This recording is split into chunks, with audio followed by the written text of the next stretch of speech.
I decided to take today to talk about YouTube, the place where you are watching this video. Why is my mouth like this? I don't know. It just is. So, let me just fix my mouth real quick. Ow! Okay, I'm back. So, I don't know. I think there are some people who are just way too obsessed with YouTube, and like, that's okay, you do whatever the fuck makes you happy, but for me, like, YouTube's just a distraction. It's just something else that can occupy my time when I feel like it. Truth is, I haven't actually like sat and looked at any of my subscriptions since last week on Thursday. I actually was at Wednesday. Yeah. But I don't really care that much about most of my subscriptions, unless like sometimes like I'm subscribed to some little channels here and there, you know, people from the movie clubbers and stuff. I think the only major YouTubers I'm subscribed to are like Jenna Marbles, Philip DeFranco, and does Jack's Films count as a major YouTuber? I think he does. And the Fine Brothers, because sometimes those react videos are really funny. But other than that, I'm not really subscribed to most YouTubers, and even with those people, like, I don't really watch all of their videos, except Jenna, just because one video a week, and it's usually very worth it. And with Phil, like, he started doing his vloggity things again, and I forgot that I was subscribed to that channel. I started watching him at first for like a week or two, but now I just don't anymore. Now it's just the Daily Show with the newsy type stuff and things that matter to him. And other than that, it's just like, I don't know, for me, and I even haven't seen his show this week. Like I said, Thursday was the last day I sat and watched my YouTube channels. It's just, it's not that important to me. It's just not. It's a fun little distraction from reality, but other than that, it means nothing to me. And I'm actually, like, I mentioned I'm subscribed to Philip DeFranco. I found out about him through SourceFed. I actually found out about SourceFed first, subscribed to them, and then ended up subscribing to DeFranco because of SourceFed. And now I'm still subscribed to DeFranco, but no longer subscribed to SourceFed or SourceFed Nerd. And I know there's been a lot of people who have been on opposite sides. I mean, it's nothing personally against these people. You know, it's just that I don't like them. And that's not to say that I have negative feelings towards them. It just means that I don't have positive feelings towards them. And that's just me personally. I mean, I'm sure there are plenty of people who went over specifically because these new people showed up. But for me, it's just, I don't know, SourceFed just doesn't have the same magic that it used to. You know, because when I remember the very first SourceFed video I watched, which it still makes me laugh even to this day, which was Joe Beretta and Steve Zaragoza. I believe the title was Michael Bay Explodes Ninja Turtles. A friend had shared it on Facebook, and I saw it and I had to watch it, and I'm like, and then Joe and Steve just like, fuck you, Michael Bay, and I'm like, yeah. And so I had to subscribe after that, of course. And so I followed them around, but everything changed. And I don't hate it specifically because it changed. I just stopped liking it because it changed into something that I just didn't want to follow. You know, like, nothing against these others, but like Raina and Maud and Bree, like, they don't tickle my funny bones the way that like a Lee and like a Trisha did, and Meg never really tickled my funny bone, but she was just more interesting for some reason. I can't explain it. Cause like with Anime Club, I stopped watching that after Raina took over, and it wasn't because Meg left. It was just that once she left, it was just different. Like, for one thing I never understood, like, why with Anime Club did they not do a rotating cast like they did with Movie Club? I think that would have been interesting, just have everyone in the office taking turns talking about different anime. I don't know, at some point in time it just got to a point where it's like, Anime Club was just, Raina talks about an anime that she likes and Will just sits there going, you right? And that was the whole thing. Every now and then he'd be like, yeah, I remember how you said like with the thing, yeah, that happened in the show. I mean, I felt like there just wasn't any real, there wasn't that. I felt like it lacked entertainment value. I missed that back and forth between Ross and Meg, and just Ross always being this shocked by what the hell he just saw. He's like, what is this? What, like, where am I? Is this Earth? Is this reality? And like, I just thought that was just a fun little contrast. They had a nice dynamic, but with, I don't know, with Will and Raina, it doesn't make me laugh. And I think I like that she has a lot of insight into it, but at the same time, I've never given a fuck about insight. Like, I don't watch anime for the insight. I watch it just to, get away from my life for half an hour at a time. So I don't know, just slowly, as SourceFed kept changing from one thing to another, I found myself watching less and less of their videos until it got to a point where, like, I'm watching like 3 videos a month, and so eventually, like, I realized it's just flooding my feed with a bunch of stuff that I really don't want to look at. So I unsubscribed from SourceFed, and then later unsubscribed from SourceFed Nerd. And it's just, I don't know, just nothing against them personally. It's just like, for one thing, none of those women that are there now are half as funny as Lee. Like, you combine all of them together into one human being, and all of their combined humor, like, Lee has that much just in her left foot. Not her right foot. Her right foot has a little bit more humor than her left foot. So like, the 3 of them combined have almost as much humor as what she has in her left foot. Okay? Lee is just hilarious. And honestly, even Steve Zaragoza, he's not as funny anymore without the other people there. Like, it wasn't just that, like, this one specific person was funny. It was like this dynamic between them with Joe and Lee and Steve. And honestly, I never even liked Elliot. I know I might be in a minority there, but I don't know, I just never really, like, loved him or anything. I tolerated him because he fit very well with these other personalities. And it worked. It worked very well. But I never really liked him personally, so when he left, it's not like I really shed tears. But I don't know, it started when Ross left, which honestly I barely noticed that he left. I really didn't. It was like someone mentioned his name in a video, and I'm like, holy shit, I haven't seen him in 3 weeks. What happened? And then, like, Meg leaves, and Trisha leaves, and everybody leaves, and it's just not the same. Like, when they brought back Cards Against Humanity, in the first place, you actually did a Cards Against Humanity without Steve Zaragoza. That was your first mistake.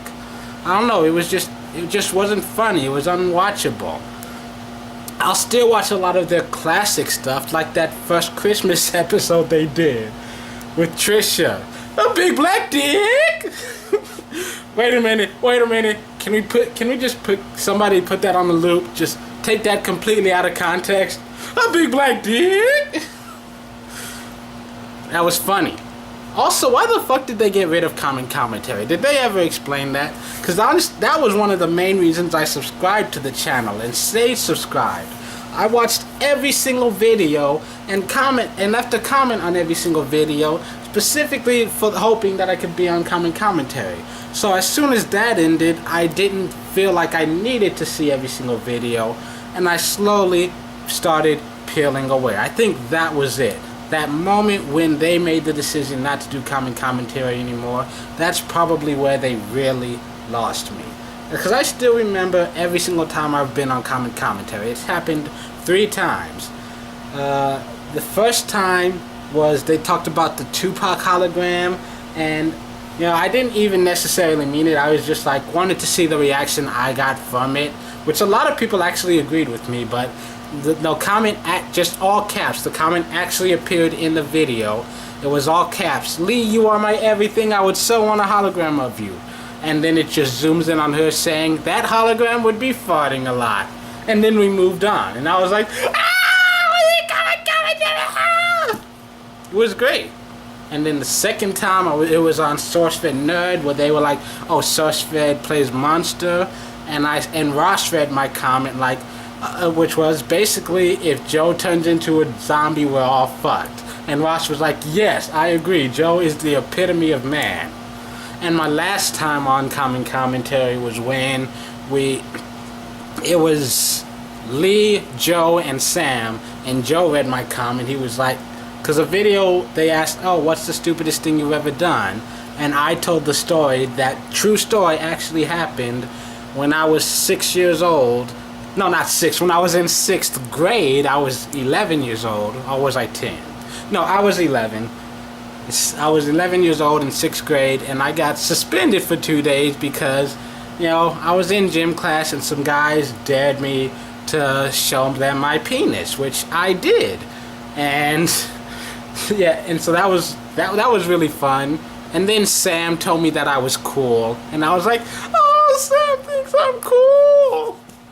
It was great. Don't you miss when Sam was just this shy, awkward little intern? I miss those days. Those were fun days. But yeah, I don't know. And I guess I'm not mad at people who stay loyal to them. I mean, be loyal if you're that loyal. But I was loyal to the people, not the channel. The people left, and I don't like what the channel is now. I mean, for me, I kind of treat YouTube like a sport. Kind of like basketball. I was never a fan of the Pacers. I started hating them because I had the only girlfriend I've ever had. We dated for like a month freshman year, and then she dumped me for Fred Dukes. And if you don't know who that is, that's the Blob in the X-Men comics. And I'm not even lying, motherfucker looked exactly like Fred Dukes. Anyways, so yeah, she was a Pacers fan, and so I started hating them specifically for that reason. Even though I have a lot of respect for Reggie Miller, who was still playing at the time. But once he left, it's like, fuck them, hate them all. Hate Ron Artest, fuck that traitor Steven Jackson, hate them all. But then, years later, they trade the Spurs, we trade George Hill over there, and I'm just instant Pacers fan. And now I'm starting to learn all these guys. They've got David West, who I used to hate when he was with the Hornets, but now that he's with the Pacers, working with Paul George and George Hill, I'm like, I love this guy now. And they got Roy Hibbert and Lance Stevenson too, and I'm like, this is an amazing team. I love them. And now I'm starting to like them less and less because they let Lance walk. They traded Hibbert's with the Lakers now. West is with the Spurs, so I love him even more now. He used to be my least favorite player in the entire league. Now he's like one of my favorites because he's wearing the silver and black. And now, well, they've still got George Hill, so I still have to technically be a fan, and I still do, really admire Paul George and his skill. But I don't ever feel the need to watch a Pacers game like I used to. It's like, if it's the only game on TV and there's none of my shows are on or anything else, then sure, I wouldn't mind checking out a Pacers game. There are worse ways to spend my time, but it's not like I don't never feel like I have to look at a Pacers game right now. And I kind of feel the same way about YouTube and all these different personalities and all these different channels. But that's just me. Other people are really obsessed with YouTube, and they can click on one video after another and just be here for hours and hours and hours on end. Me, I'm not like that. I can go months on end without looking at it if I really wanted to. I mean, it depends on the people. It really does. I mean, I do have an obsessive personality, and there are times when I can spend entire days just non-stop masturbation. I can spend entire days just non-stop teching, just fighting, just punching people and everything. I can spend hours just non-stop sleeping. Just one nap, wake up, pee, nap, wake up, get a drink, nap, wake up, eat something, nap. I've done that before. But I've never done just sit here, watch YouTube for 5 fucking hours. I mean, honestly, it's usually I use YouTube more as background noise, because there are times when it's interesting to hear what they have to say, but for the most part, it's just like let it play in the background while I'm typing, or while I'm playing a video game, or while I'm cooking, or something else. YouTube just doesn't mean as much to me as it does a lot of other people. It just doesn't. Which is why I haven't really put a lot of effort into growing this specific channel. Over on my sports channel, The Fan Perspective, I'm trying to put more and more effort into that, because I just love talking about sports, and I like the fact that there are people who actively follow me because they like hearing me talk about sports. I mean, that's nice. But on this specific channel, it's just, this is my vlog channel. This is just where I openly express my opinions for the world to hear, whether they fucking like it or not. Also, you know, I know it's the internet, but it seems like people are forgetting that opinions can be had. Like, you know, the whole thing with Jimmy Kimmel and how he said he hates he thinks it's stupid to watch videos and video games and stuff. And guess what? I agree with him. Like, I never actually looked at a gaming channel. Like, I really don't. Like, I don't really watch gaming videos. Like, the only time I really watch other people play video games is like, I'll watch some walkthroughs from time to time if there's a game I really like, but I don't feel like spending money on it. Like when Arkham Knight came out, I decided I watched a playthrough of that. It's fun. It's like a little movie, but I've never subscribed to someone who regularly does gaming videos and comments on them and stuff like that. It's just not for me. Guess what, people? Sometimes people don't like something that you like. Just because you love it doesn't mean everyone else will. Everybody has their own opinion. It's just funny to see people freaking the fuck out. You know, I think it's stupid as well. That doesn't mean shit. Guess what? Gaming channels are still making a ton of money.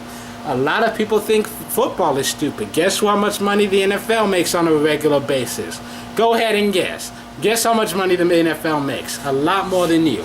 Do you know what the rookie minimum in the NFL is? It's like $300,000. Then again, that is if you play like the entire season. But still, that's six figures. Like, I don't think I've made $300,000 in my life, and that's like a base salary. You know, I think in my entire lifetime, I may be over 100,000 possibly, but I don't think it's anywhere near 300. Like, I'm less than halfway there. Did you see that story last season about the guy who a quarterback was picked up like on Saturday and then cut Monday morning? He was on the team for 2 days, made $22,000.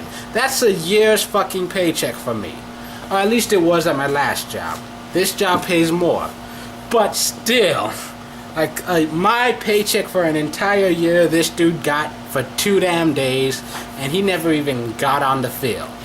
He got paid $22,000 to just put on a uniform and sit on the bench. Fucking awesome, right?